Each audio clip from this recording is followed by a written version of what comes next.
Hello students, 14 metre की सीढ़ी दीवार से टिकी हुई है। यदि सीढ़ी के तल से दीवार की दूरी 7 मीटर है तो सीढ़ी का उन्नयन कोण कितना होगा। ये एक एक नंबर के क्वेश्चन है, तो इन पर हमें स्टेटमेंट नहीं लिखनी है, हमने डायग्राम बनाना है। अपने टेंजेंट को, साइन को, कॉस को, जो भी ट्रिग्नोमेट्रिक रेशियो रिक्वायर्ड है उसे पिक करना है और क्वेश्चन को सॉल्व कर देना है। तो 14 मीटर की सीढ़ी और दीवार से टिकी हुई है, तो बेटा दीवार अपनी वर्टिकल होती है और सीढ़ी दीवार के साथ ऐसे लगती है। तो ये सीढ़ी है जिसकी लंबाई, जिसकी लेंथ है 14 मीटर। और क्या कहता है कि यदि सीढ़ी के तल से, ये सीढ़ी का तल है और यहां से जो दीवार की दूरी है, जो ये दूरी है, थोड़ा हम इसको और बढ़ा लेते हैं, ये जो दूरी है बेटा ये कितनी है, 7 मीटर है। मान लीजिए दीवार का नाम AB है, सीढ़ी का नाम AC है, तो सीढ़ी का उन्नयन कोण कितना होगा। उन्नयन कोण क्या होता है, जब हम नीचे खड़े होकर किसी ऑब्जेक्ट को देखते हैं, यानी सीढ़ी ने जमीन के साथ जो एंगल बनाया है वो हमने निकालना है। हमने सारी ट्रिग्नोमेट्रिक रेशियो सीख रखी हैं। अब ये आधार है और ये कर्ण है हमारा, और आधार और कर्ण के अनुपात से हमारा बनता है बेटा जी कॉस थीटा। क्लियर। तो कॉस थीटा क्या होता है, आधार बटे कर्ण। आधार का मतलब BC और कर्ण का मतलब AC। ओके, तो कॉस थीटा, BC की वैल्यू कितनी है 7, AC की वैल्यू कितनी है 14, 7 एकम 7, 7 दूनी 14, 1/2।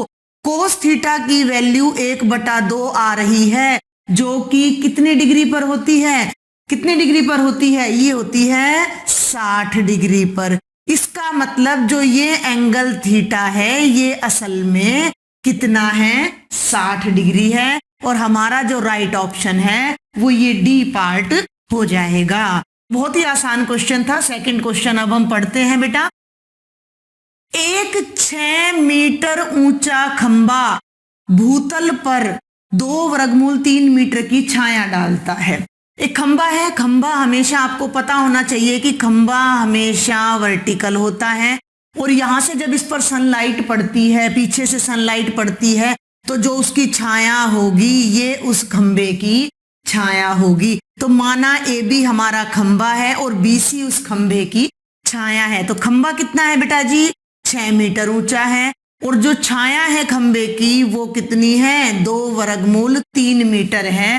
तो सूर्य का उन्नतांश क्या होगा। उन्नतांश क्या होता है कि जब सन ऊपर से यहां पर लाइट डालता है तो ये जो लाइन है, ये वाली, ये जो एंगल बनाती है यहां पर, ये जो लाइन है जो यहां एंगल बनाती है वो उन्नतांश होता है। जो खंबे के साथ सूर्य जो एंगल बना रहा है वो उन्नतांश, और ये एंगल इसके बराबर है क्योंकि ये दोनों वर्टिकली अपोजिट हैं, और ये वाला एंगल इसके बराबर है क्योंकि ये दोनों समानांतर हैं और ये तिर्यक रेखा है, तो ये एकांतर कोण है। तो जब भी किसी क्वेश्चन में आपसे उन्नतांश पूछा जाता है तो आपको बिल्कुल घबराने की जरूरत नहीं है।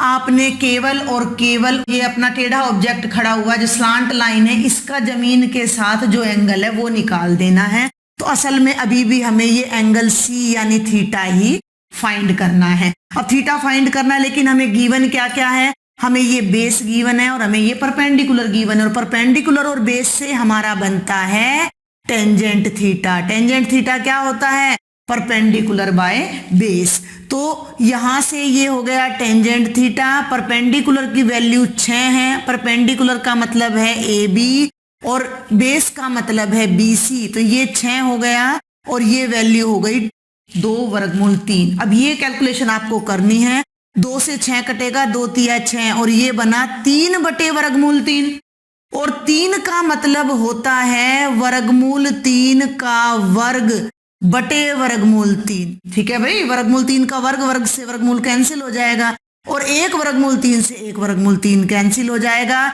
तो जो हमारी वैल्यू आएगी वो कितनी आएगी, √3 आएगी। तो टेंजेंट थीटा की जो वैल्यू है √3 कितने डिग्री पर होती है, 60 डिग्री पर होती है। तो यहीं से जो हमारी थीटा की वैल्यू है 60 डिग्री आ रही है। तो बेटा ये था हमारा सेकंड क्वेश्चन।